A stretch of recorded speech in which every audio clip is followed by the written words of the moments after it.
मैं यही कह रहा हूं कि औरत को तरबियत देकर कामिल बनाना यह अखलाक रसूल है। हुजूर सल्लल्लाहु ताला अलैहि वसल्लम की सुन्नत पर अमल करना चाहते हो नौजवानों, पहले से ये समझ करके चलो। मेरे घर में जिनकी शादियां नहीं हुई उनके लिए कह रहा हूं, जिनकी हो चुकी उनके लिए भी पहले से जहन में ये बात फिट कर लो। मैं अगर शादी करने जा रहा हूं तो मेरे घर कोई ऐसी खातून आने वाली है जिसको हो सकता है बात करने में पूरा सीखी हुई ना हो, खाने पकाने के माहिर ना हो सकता है वो खानदानी मामलात को ना समझे, मुझे हर एक चीज को उसे सिखाना होगा। तुम अगर पहले से ये सब चीजें जहन में रखोगे तो झगड़े और ना इत्तेफाकी की बात नहीं आई। तुम पहले से एक्सपेक्टेशन ये रख करके बैठे हो कि ये 7वें आसमान से सीख करके आई हुई है घर में, कभी कुछ बातचीत हो गई तो सीधे झट से यही कहा, क्या तुम्हारे अम्मा बाप ने यही सिखाया था? यही बात। और सास भी अपने बहू से यही कहती है, रोटी नहीं बने, अम्मा क्या सिखाई तेरी तुझको, अब तक क्या करती रही? मेरे अजीजों, रसूल पाक सल्लल्लाहु ताला अलैहि वसल्लम के पास हजरत आयशा जब आई, 9 साल की उम्र में थी, उनकी सहेलियां कहती हैं आटा गूंथते गूंथते वो सो जाती थी, उसी में सो जाती थी, रात हो जाती थी। हुजूर पाक सल्लल्लाहु ताला अलैहि वसल्लम ने एक दिन भी सख्ती नहीं फरमाई कि आयशा आटा गूंथते गूंथते सो गई, आटे में ही हाथ रह गए। हुजूर अकरम सल्लल्लाहु ताला अलैहि वसल्लम ने उन्हें मह कामिल बनाया। ये अल्लाह के रसूल सल्लल्लाहु अलैहि वसल्लम के अखलाक करीमा है। औरतों को तुम जिस कदर अच्छी तरबियत दोगे, तुम्हारी मोहब्बत उतनी ही उनके दिलों में होगी और उतनी ही अजमत भी बढ़ेगी, उतनी अजमत बढ़ेगी। और रसूल पाक सल्लल्लाहु ताला अलैहि वसल्लम की इस अजीम सुन्नत पर भी अमल होगा। बाज लोग ये सोचते हैं कि फुल हाई क्वालिफाइड चाहिए, पूरी तरह से मैच्योर चाहिए, तो तुम्हारा ये एक्सपेक्टेशन बाज दफा तुम्हें धोखा दे देता है।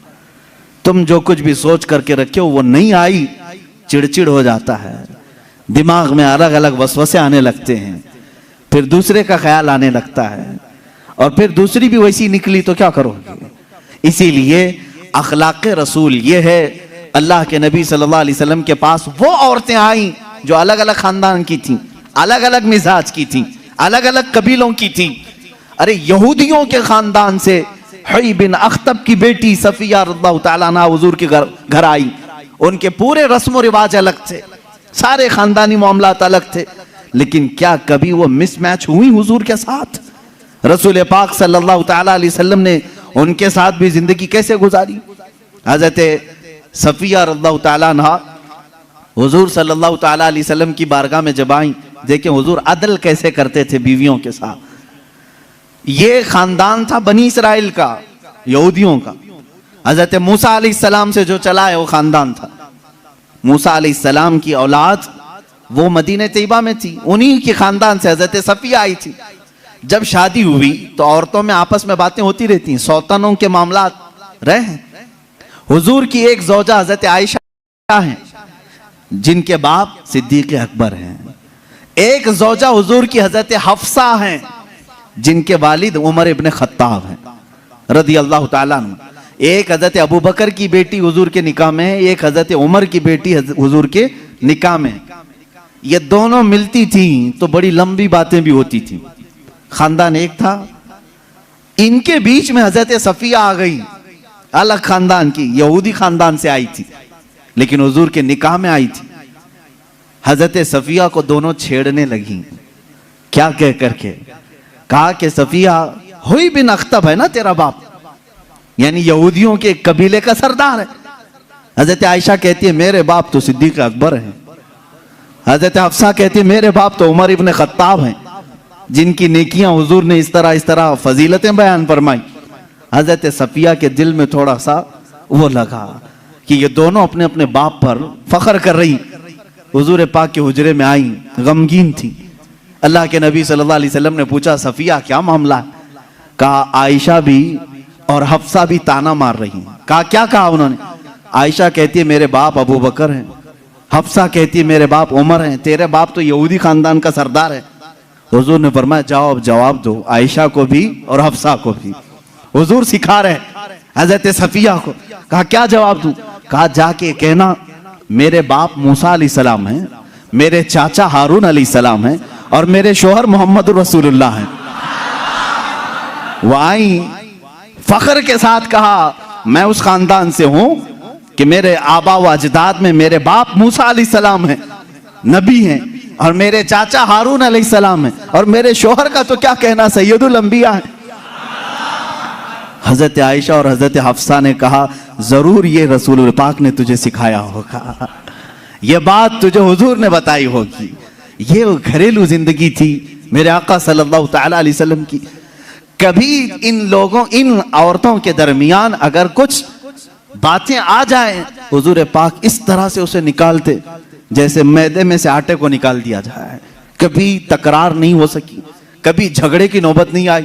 दो बीवियों वाला जानता है कि उसे संभालना कितना मुश्किल होता है।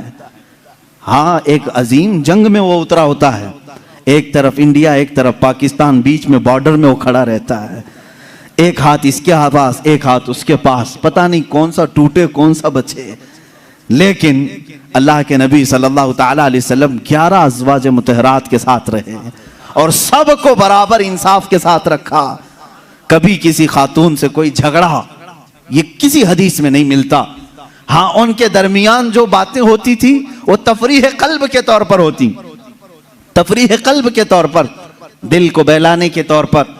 अब आए मैं आपको बताता हूं हुजूर की जिंदगी पाक में जो बीवियों का किरदार है। औरतें भी सुन रही होंगी, उन्हें यह मालूम होना चाहिए अपने शौहर की, यानी एक मर्द की दुनिया में सबसे बड़ी सपोर्टर उसकी बीवी होनी चाहिए। हर चीज में, उसके दुख में, उसके सुख में, उसकी खुशी और गम में, सब में औरत उसकी सपोर्टर बनकर रहे। हुजूर अकरम सल्लल्लाहु तआला अलैहि वसल्लम जब ऐलान नबुव्वत फरमाए हैं, हजरत खदीजा ईमान लाई, अपने माल से मदद किया, सारी चीजें की। जानते हैं जब हुजूर पाक ने हजरत खदीजा से निकाह किया, आपकी उम्र 25 साल थी, उनकी 40 साल। सैयदा खदीजतुल कुबरा रज़ियल्लाहु तआला अन्हा के साथ हुजूर सल्लल्लाहु अलैहि वसल्लम ने 25 साल गुजारे, 25 साल गुजारे। हुजूर की उम्र पाक 50 साल हो चुकी थी, हजरत खदीजा की उम्र 65 साल की हो चुकी थी। लेकिन इस बीच में रसूल करीम सल्लल्लाहु अलैहि वसल्लम ने कभी किसी दूसरी औरत से निकाह नहीं फरमाया।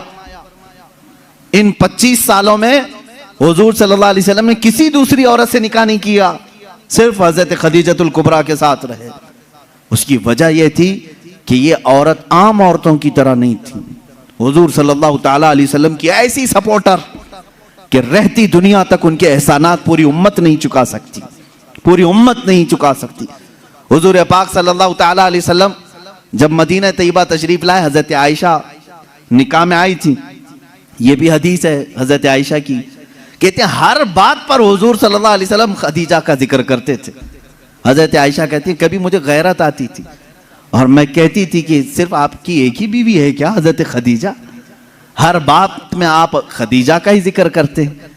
हुजूर सल्लल्लाहु तआला अलैहि वसल्लम हजरत आयशा से कहते, आयशा हाँ, वो उस बीवी की तरह कोई दुनिया में आ ही नहीं सकती, मैं उसका जिक्र हमेशा खैर के साथ करता रहूंगा। हजरत आयशा सिद्दीका जब कभी हजरत खदीजा के मुतालिक सवाल करती, मेरे आका फरमाते जब पूरे मक्का वालों ने मुझे झुटलाया था तो खदीजा ने अपनाया था। जब लोग मुझ पर सोशल बाइकाट कर चुके थे, खदीजा ने अपना पूरा माल मुझ पर कुर्बान किया था। जब लोग हमें अपने घरों से दूर कर चुके थे तो खदीजा मेरे साथ दिन और रात रहा करती थी। हुजूर सल्लल्लाहु तआला अलैहि वसल्लम के लिए ये कैसी सपोर्टर थी जानते? गारे हिरा 3000 फीट ऊंची पहाड़ी आज भी मक्का में मौजूद है। मेरे आका सल्लल्लाहु तआला अलैहि वसल्लम अपनी इबादतों के लिए गारे हिरा जाते थे और वहां कभी कभार 2-2 दिन 3-3 दिन तक आप क़याम फरमाते। हुजूर पाक सल्लल्लाहु तआला अलैहि वसल्लम के लिए हजरत खदीजा अपने घर से खाना लेकर दिन में 2 मरतबा, कभी 2 दिन में 3 मरतबा ऊपर चढ़ करके जाया करती। आज जो गए हैं उम्रा या हज के लिए, जिन्होंने चढ़ाई की होगी उन्हें मालूम है, एक बार चढ़ के आने के बाद 8 दिन सो जाते हैं लोग, इतनी तकलीफ होती है। बहुत ऊंची पहाड़ी है और माँ सैयदा खदीजतुल कुबरा रज़ियल्लाहु तआला अन्हा रोजाना अपने रफीक हयात सरकार दो आलम सल्लल्लाहु अलैहि वसल्लम के लिए अपने घर से खाना लेकर उतनी बुलंदी पर जाती और कभी हुजूर सल्लल्लाहु अलैहि वसल्लम उतर रहे होते गारे हिरा से, ये अपने घर के बाहर आकर खड़ी होकर इंतजार करती। लोग गुजरने वाले कहते हैं खदीजा आ जाएंगे तेरे शौहर, अभी ऊपर से उतर रहे हैं, तू बाहर क्यों खड़ी है, छांव में खड़ी हो जा।